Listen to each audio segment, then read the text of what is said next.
Hey everyone, and welcome to The Deep Dive. Thanks for having me. Today we're going to be diving into some really cool new research Oh, yeah. that kind of turns what we thought we knew upside down Yeah. about our bodies Yeah. and even the universe around us. Right. Get ready for some seriously mind-blowing stuff. I'm excited. We're talking memories that maybe aren't just a brain thing. Whoa. A whole explosion of color in the animal world. Cool. And get this.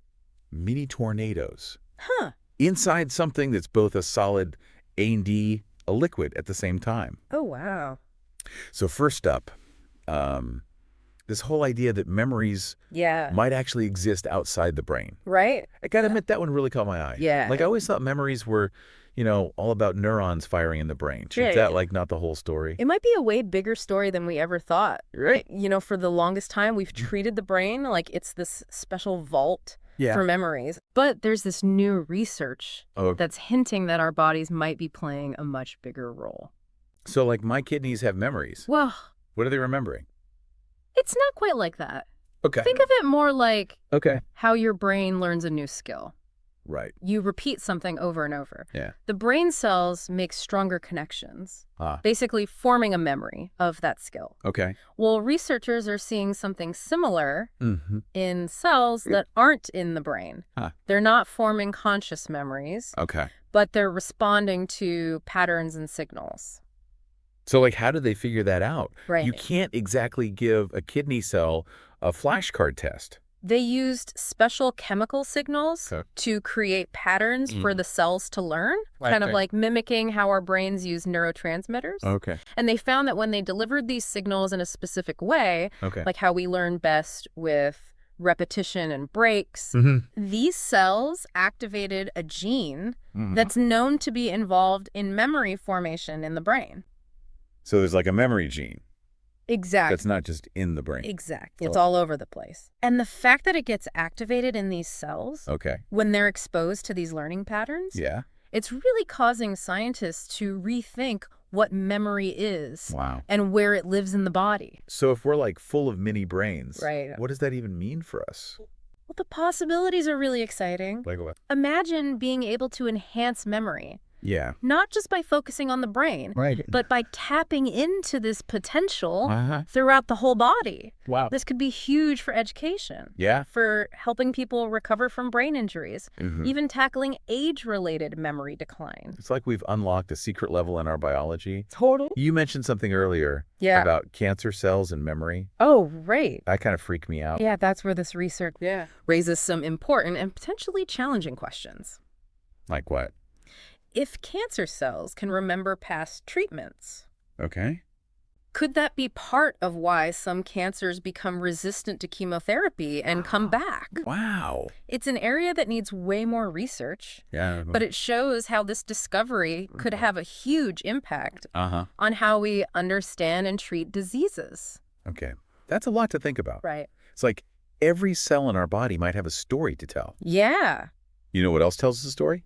Color. Color. You mentioned this explosion of color Yes. in the animal kingdom, Uh-uh. like a prehistoric fashion show. Right. Tell me more about that. Imagine you could travel back in time, Okay. like 500 million years. Whoa. The world is a black and white movie. Oh, wow. Lots of grays and browns. Okay. Not a lot of color. Okay, But yeah. then, over the next 100 million years, boom, this burst of color Okay. starts showing up across the animal kingdom. So what was the trigger for that? That's what researchers are trying to figure out. Oh, really? They've been looking at the evolution of color vision in animals. Uh-huh. And it's interesting. What? Animals developed the ability to see color Oh, long before colorful fruits and flowers. huh. So, they weren't even getting to enjoy the show. Exactly. So what was the point? The thinking is that early color vision was all about survival. Okay. Imagine a world Yeah. where everything is camouflaged Right. in drab colors. Mm-hmm. Suddenly a bright contrasting color pops up. Right. That's a signal. Okay. That could mean danger, Oh. like okay. poisonous frog saying, "Don't eat me." Okay, but what about the peacocks? Right. When did all that start? That's the next chapter. Okay. About 100 million years ago, Mm-hmm. sexual color signals started appearing. Okay. That's where you get those elaborate displays Right. of color, Yeah. all about attracting a mate. It's like nature's version of a dating app, Exactly. but with way better outfits. Right. So we've got the don't eat me colors Uh-huh. and the pick me colors. Right. But what about the fruits and flowers? They're late to the party. Really? Colorful fruits and flowers Yeah. didn't show up until much later. Huh. So it's like they saw everyone else was getting in on the color Exactly. and they wanted to join in. They're all about attraction too, Right. but their goal is to attract animals Yeah. to eat them Okay. or to spread their pollen. Right. It makes you wonder what flipped the switch on Yeah. that explosion of color. Yeah. Was it a sudden change in the environment or a shift in predator-prey relationships? I don't know. Researchers are still digging into that mystery. Yeah. It shows you how powerful evolution is Yeah. in shaping our world. Literally in living color. Right. Okay. We've gone from memories in our kidneys to a prehistoric fashion show. Yeah, I think my brain needs a stretch. that's right. Before we tackle the next topic. Okay, Ready to dive into something even more mind-bending. I'm ready. All right. Let's talk about supersolids. Super solid. Yeah.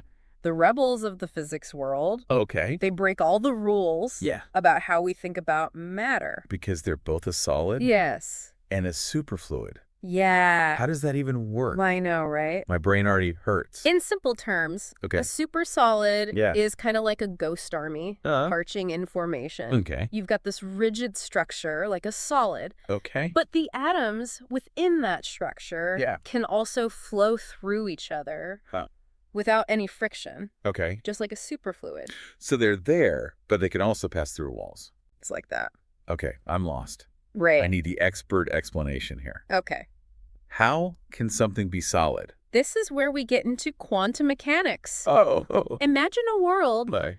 where things don't have to be one or the other, Right. but can actually be in multiple states at the Huh. same time. Okay. That's what's happening in a supersolid. Ah. For a long time, Yeah. supersolids were just a theory, Right. something physicists argued about Okay. over coffee. Mm-hmm. But guess what? What? They finally made them They did. in a lab. Wow. Wait, they actually made something Yeah. that's both solid and a superfluid. Yeah. How is that even possible? They had to get creative. Okay. We're talking super cold temperatures, Okay. almost absolute zero, Wow. and working with these clouds of atoms Right. called dipolar quantum gases. Oh. Super complex stuff. Right. But basically, they were able to manipulate these atoms Yeah. under extreme conditions Uh-huh. and make them form this bizarre supersolid state. So they created this mind-bending stuff in a lab? Right. But how do you even see something like that? Well, they found a way to confirm that they really created it. Okay. One of the hallmarks of a superfluid Yeah. is that it forms these tiny whirlpools Hmm. when you rotate it. Oh, wow. Think of them like miniature tornadoes Mini tornado. spinning inside the superfluid. Okay, this is blowing my mind. Then these mini tornadoes have a special property. Code. They spin with quantized angular momentum. Okay. It's a fancy way of saying. Yeah. They can only spin at specific speeds. Mm-hmm. So the researchers gently rotated this super solid, Okay. and guess what?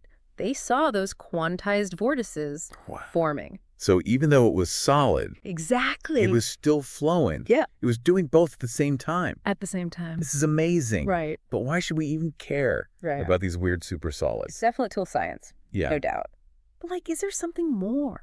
It's also much more than that. Okay. Discovering something like this pushes the boundaries Of what you of got? what we thought was possible Okay. in physics. Okay. It opens up new areas of research. Right. And understanding about how matter behaves, Okay. especially at the tiniest levels. So it's like this super solid is a window into the quantum world Exactly. where things can be in two states at once. Right. And it's not just about abstract knowledge. Yeah. These kinds of discoveries can have real-world applications.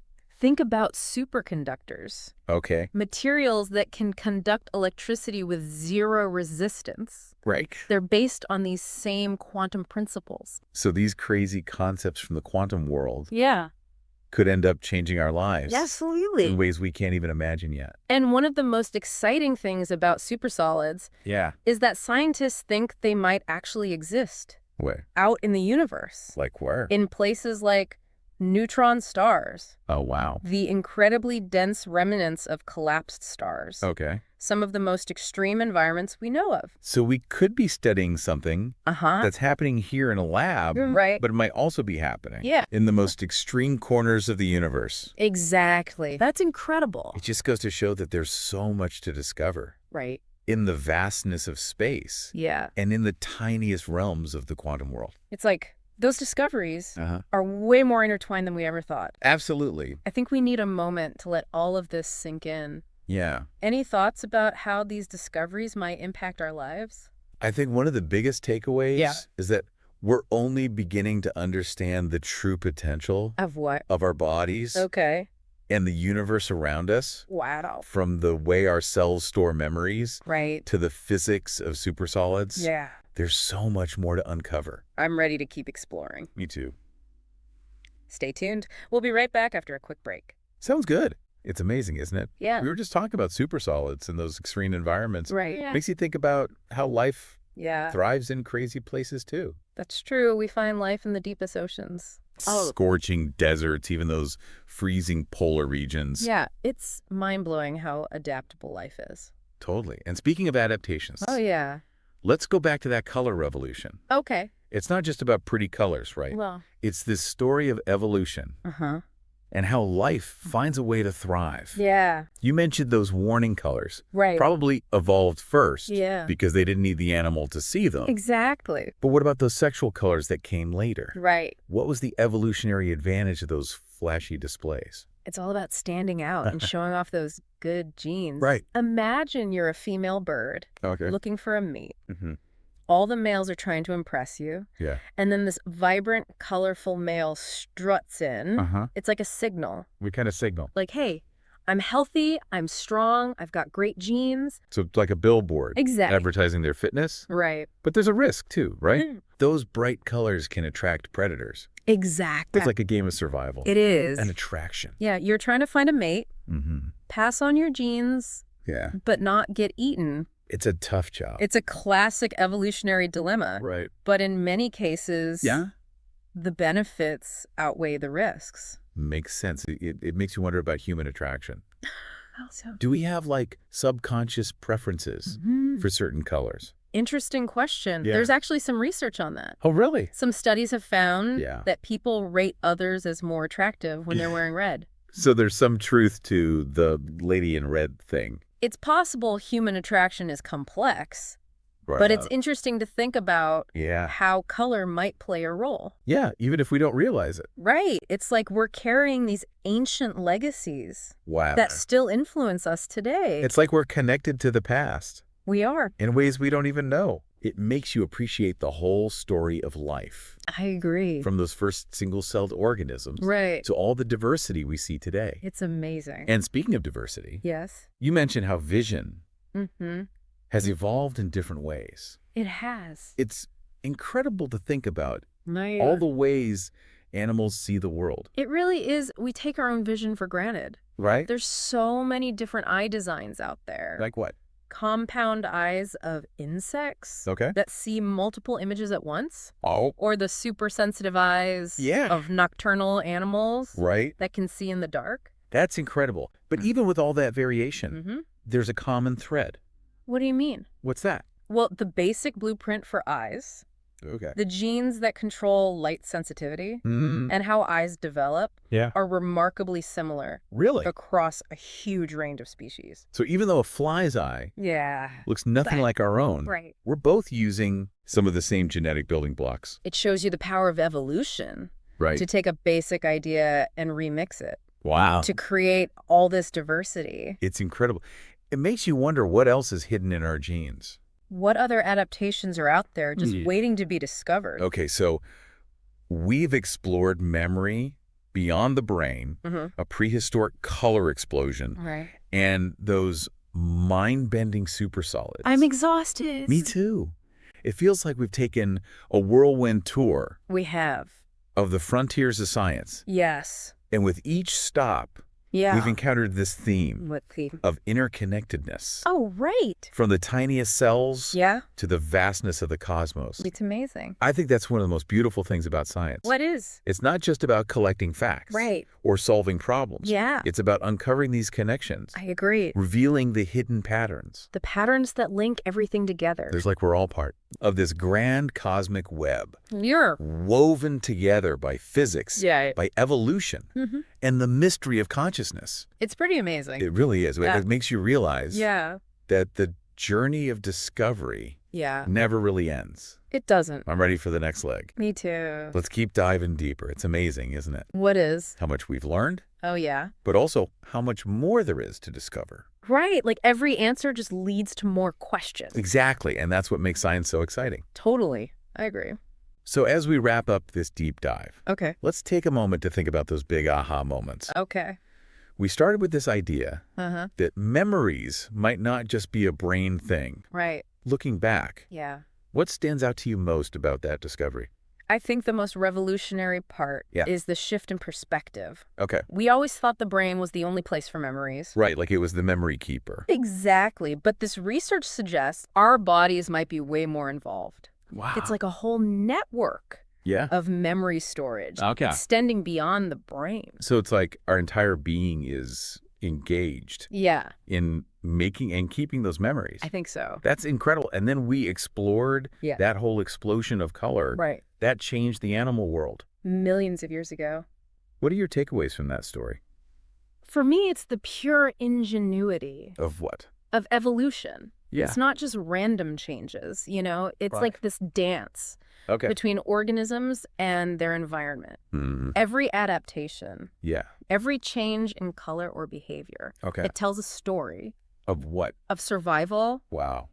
and resilience. And of course, we Yeah. can't forget those mind-boggling super solid Oh, those were fun. with their tiny tornadoes. It's like we're peeking into the quantum realm. Right, where the rules of reality get all blurry. Exactly. And it really shows human curiosity Mm-hmm. and our drive to understand things. We create these crazy experiments, Right. push the boundaries of physics, and in doing so, Yeah. we uncover these secrets, Yeah. secrets of the universe.